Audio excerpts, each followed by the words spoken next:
All right, welcome back to the NABF podcast. My name is Eric Welbenaw, the host and also the president of the Baseball Bluebook. And we are excited about this podcast and what we're doing, helping the NABF kind of just get their name out, promote their organization, and through this process, having a lot of really great coaches on. Today, we are joined with a special guest, coach of Pearl River Community College, Michael Avalon. How are you, Coach?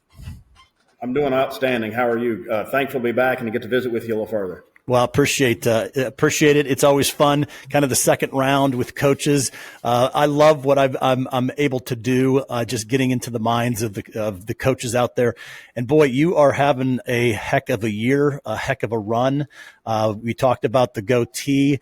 Almost didn't recognize you. I think if it has anything to do with the winning, you're gonna have a long beard, and it'll be a great thing for everyone. So why don't you talk? Just give us a quick update. Give us who you are, where you're located, a little bit about the current team, and what's going on. Well, outstanding. We are located in Poplarville, Mississippi. We play in the Mississippi Association of Community College in Mississippi, also in Region 23 in the NJCAA Division II. We are, as I mentioned, a community college 2-year school. So one of my, selling points to a lot of athletes and things out there, or we're a stepping stone, to the next level. I think that's a good way of looking at junior college and how it can help you. A lot of our players, this is their first time away from home. And so our job is to help them make that transition from out of mom and dad's house into becoming a young man, taking their own responsibility just for little stuff as getting themselves up for school. And I tell people all the time about junior college. I think it's I can't say it's for everybody, but I think it could work for anybody. And that's always my message to our recruits, is that I think anybody can come here and get value from our system. Currently, you mentioned our current year and our current team. We're having a really good season. I think we're in first place in our conference and ranked I think number 5 in the country. And so we've continued to raise the expectation here at Pearl River, and we're thankful to do that. We're thankful for our administration and all the resources that we have here. But we are absolutely here for our student athletes. And as a coach, my greatest goal is to help them in 2 ways. First is to academic side of it. That's first and foremost. We want them to go on and set themselves up for their lives and their careers.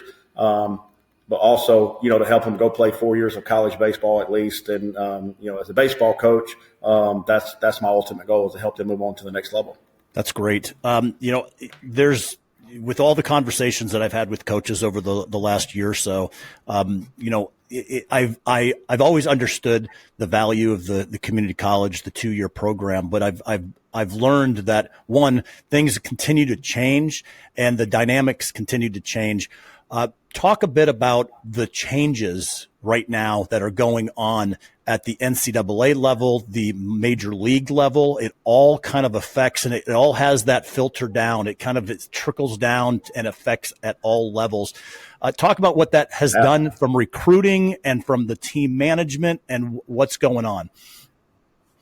Absolutely. And there has been a major effect at our level. And it's something we've had to, as coaches, we've had to change and we've had to adapt. It's affected our recruiting. This team this year is a great example of that. People ask me coming into the year, well, how are you going to be this year? Every year at the junior college level, you lose about 50% of your team. So you're always going to have new guys, and you're going to be young for the most part. 50% of your team is going to be brand new, so young. But my response this year has been different. We're not necessarily young, but we're new. And what I mean by that is currently we probably have 5 or 6 starters that are transfers from the 4-year level. Well, why is that new for us? That's uncommon, especially in Mississippi, to have so many transfers. But I think you're starting to see the portal effect fall down and trickle down to us. And why that's happened is, from my viewpoint, these freshmen that sign with 4-year schools, they're going to these 4-year schools. And in the old day, you may have had to wait your turn and maybe even redshirt. But there was room for you to grow and develop. Yeah. Well, I say, unfortunately, for that level and for the young men that get caught in that, what happens is, these guys have to win now. The pressure that fans and supporters put on these guys at those levels is unbelievable. We just in the state of Mississippi, we've got 2 teams that have won the College World Series in the last 3 years, I think now. And yep. To hear some of the comments and remarks that are made about those coaches at those programs, it's disheartening from a coaching side to know that the national championship is the ultimate, and it's so hard to come by. And I know what it takes for that to happen, and those aren't given away, and they aren't by luck. And so I know what type of coaches those guys are, and to hear just some of the criticism that they receive. But with that puts the pressure for those guys to win, and I'm just using them as an example. I'm speaking to all the Division I schools on the pressure to win and win now. And so that's where your portal comes into play, where you have that freshman that you took last year, and he's maybe quite hadn't made the jump, but you've got this 23-year-old that's a grad transfer out there from a Division II school or what have you, that you end up taking him to try to help your program more and at this point. And therefore there's that freshman that was expected maybe to redshirt, not play as much young, but then he now faces sitting another year. And so I think you've seen that trickle down to our level, where we've become way more talented at the junior college level as a whole because of the transfer. And I think it's also going to affect the recruitment of high school seniors a little more now, because these 4-year schools now have to recruit the portal. And it's a whole nother recruiting period that had started basically in the middle of the summer. Right. And so it's just made things a little uncertain for players. But for us, that's been the change, is adapting to that. Funny story, going to July 1 of this past summer, I thought I was finished recruiting. I thought our team was in place, and we added, I think 6 guys after July 1, wow, all from transfers. And they're all making impacts for us right now. And so that's kind of how the landscape of junior college baseball has changed at our level. I still think there's some kinks to work out there. I'm not a fan of the transfer portal. I never have agreed with it. I don't envy those guys at all that have to deal with that. I am one that believes in a commitment to a school and a program, and I think those guys should uphold that. But I understand the player side too, especially when you talk about NIL money and stuff now, which is, a whole nother caveat in the thing. So it's just something as a coach, I think you've got to be willing to adapt to and change and do what's best for your program. Yep. And that's what we've tried to do here. But it is, I've always heard that recruiting never stops. Well, that is 100% true now. It is a, 24-hour a day, 365 days a year process. And we've got, as coaches, just to be able to adapt. But also always our goal is to make sure we do to do right by the athlete. It's funny when, you put it in a business perspective, which it is. Junior colleges have always been the sellers, and now they're also the buyers. So you are now on both sides, right? You've opened that up, like you said, adding transfer portal players down to your level versus just helping them find their next playing opportunity. Now, it's a step, right? I think those kids are still probably looking for their next playing opportunity. Is that still the case, correct? They may have, like you said, they may have gone to a 4-year, they have transfers that come in. All of a sudden they were a starter, or they were lined up to be a starter, and now they want to play. They come back down. They're probably still looking to go back up. Is that the case? Oh, absolutely. And that's one thing that, as a matter of fact, I spoke with a 4-year coach yesterday about a couple of our guys that were transfers. And I said, the biggest thing that I've noticed with these guys is just increasing their confidence. Understand, as I mentioned this a second ago, you've got these grad transfers that are way more prevalent in Division I sports per se.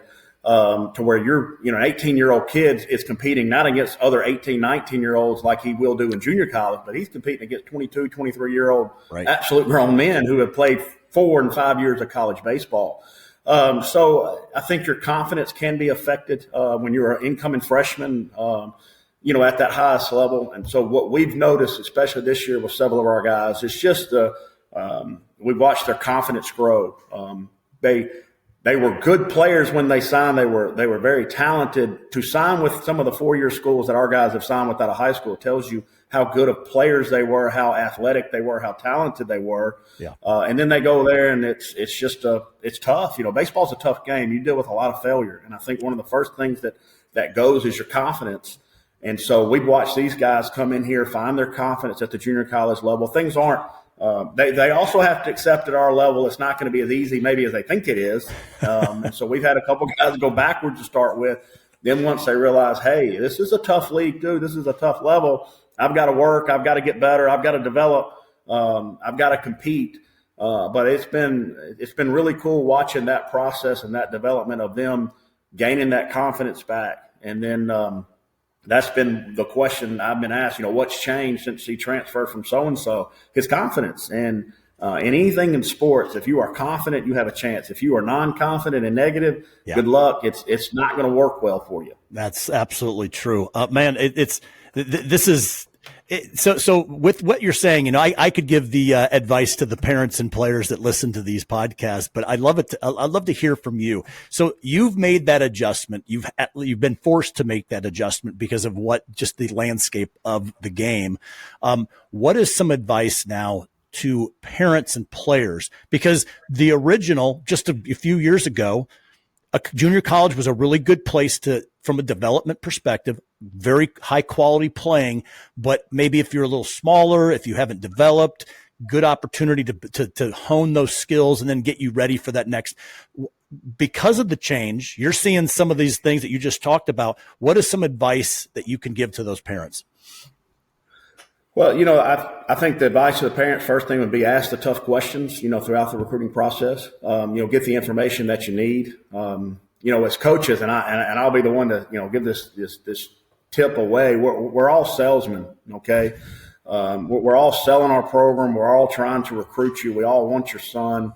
And unfortunately, if you go buy a car somewhere at a car lot, you're going to have salesmen that are going to treat you right, and you're going to have salesmen that will tell you anything that they can to sell you a car. Yep. Get a feel for the coach. Try to see if he's being genuine and honest with you, and ask those tough questions.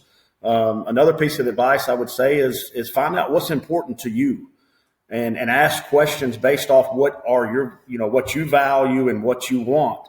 And what I mean by that, if playing early is something that's very important to you, you do not want to sit and you want to play to develop, you need to ask the question of, hey, what's my expectation the first year here?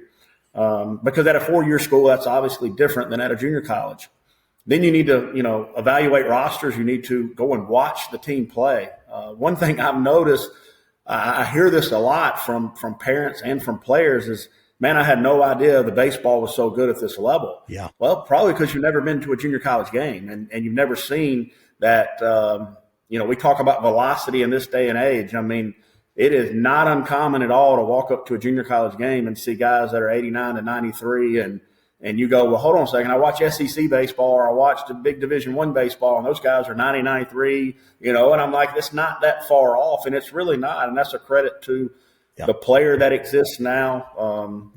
My PA guy asked me the other day about I should say my play-by-play guy, not my PA guy, asked me the other day about the difference in weights and strengthening in baseball. And I said, there's no doubt players are bigger, faster, stronger than they've ever been because there's so much more knowledge about weightlifting and training and all that. So, but I think, my advice to the parents would be ask the tough questions, go and see it for yourself. Yep. But also know what you value and know what's important to you and make sure that place meets those things. And if playing time is important, and that usually is, that's when people are unhappy, is when they don't play.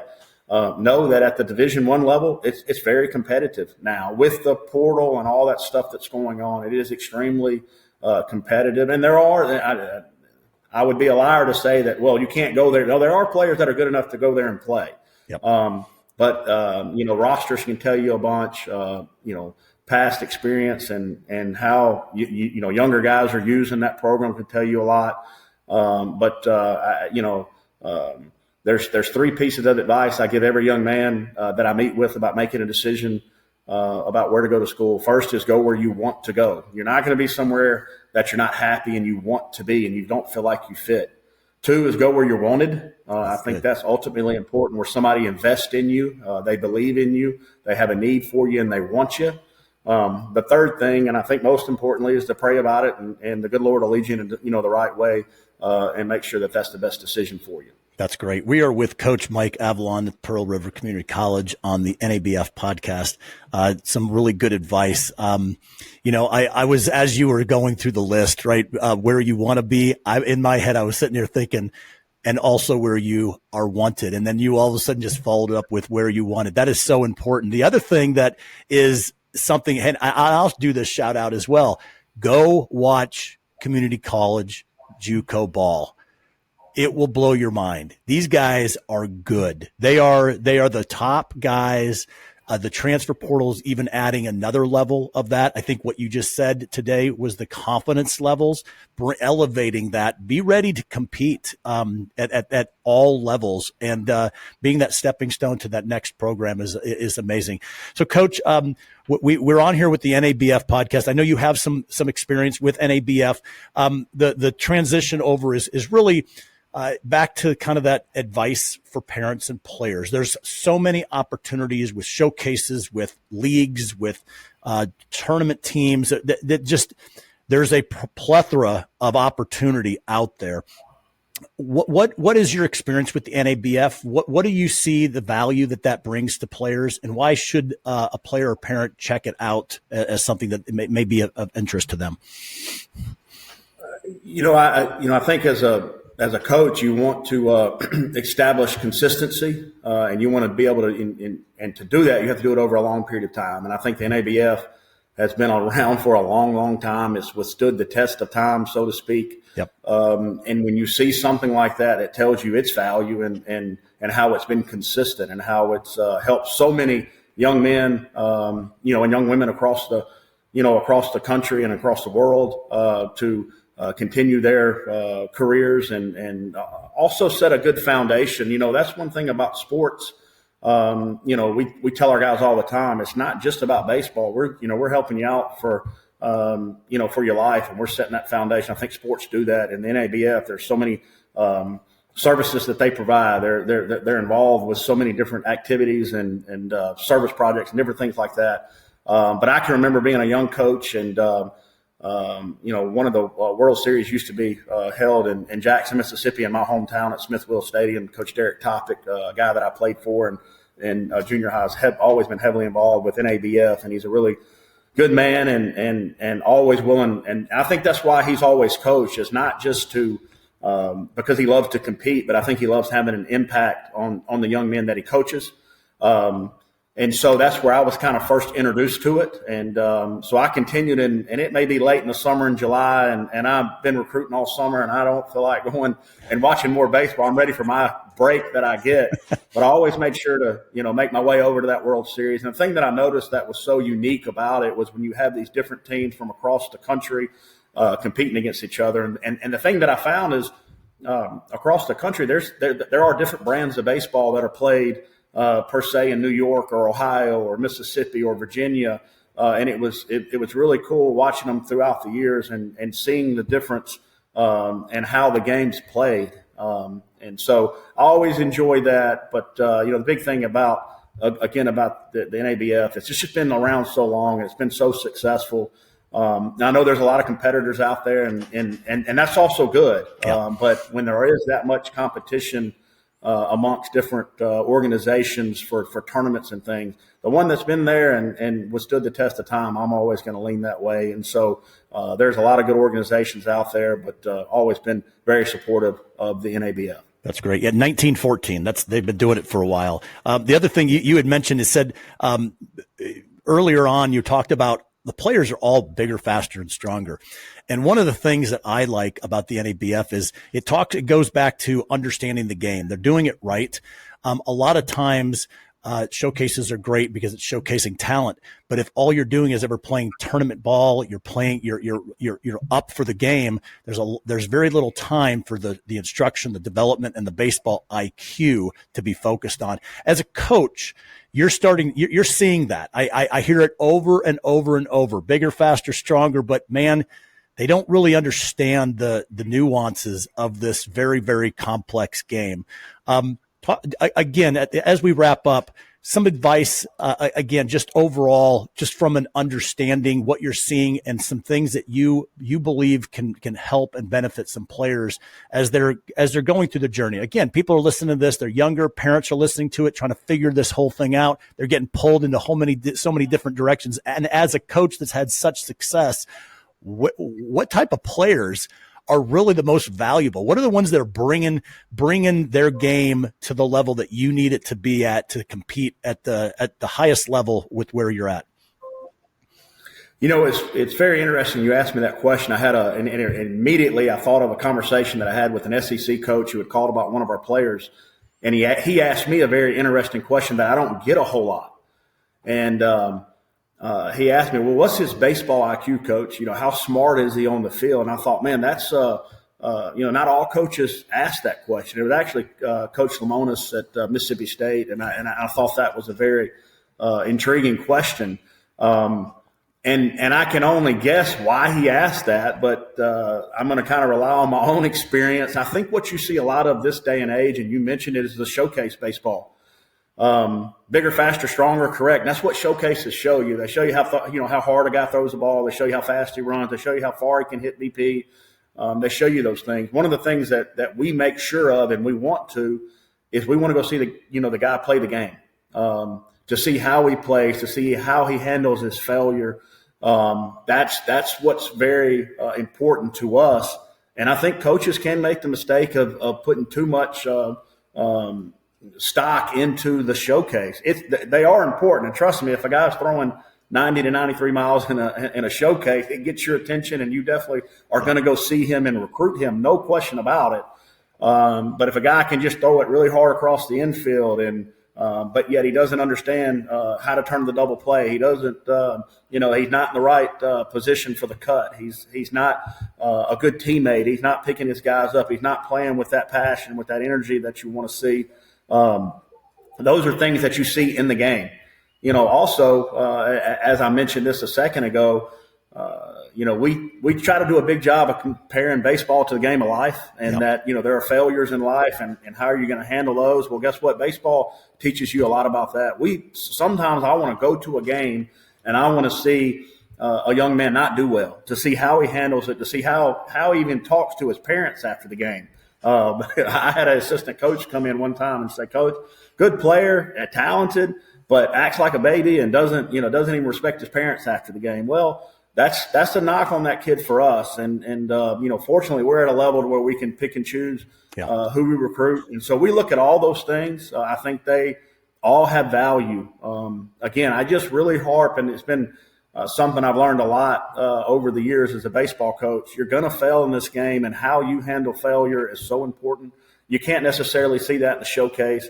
So we want to get to know kids. We want to see them play the game. We want to see them go through those tough times to see how they're going to pick themselves up, how they're going to pick their teammates up, how they're going to handle parents. All those things we value, and we want to be able to know what we're getting when we bring a young man into our program. Coach, I love your answer, because you just answered what baseball IQ is. So many people go, okay, what does that mean? And I love how you not only talked about hitting the cutoff man or turning a double play, but you also talked about the ability to handle failure, how they treat others. Are they picking up? That's baseball IQ. It's not just intelligence of the game. It's everything, right? It's the well-rounded individual that really, and you know what? A lot of people fight it. I've had coaches on that say, one of my favorite is the coach up in Du Bois, Pennsylvania, at Penn State Du Bois. And his viral video was, did his mom bringing him a Gatorade in the dugout. And boy, did that set off a whole bunch of people. People are like, it doesn't matter. And I said, you know what? It does matter. It's those little things that are they prepared? Because his whole comment was, why didn't he bring it? Why is he not responsible enough to be there? No, it's going to be a hot day.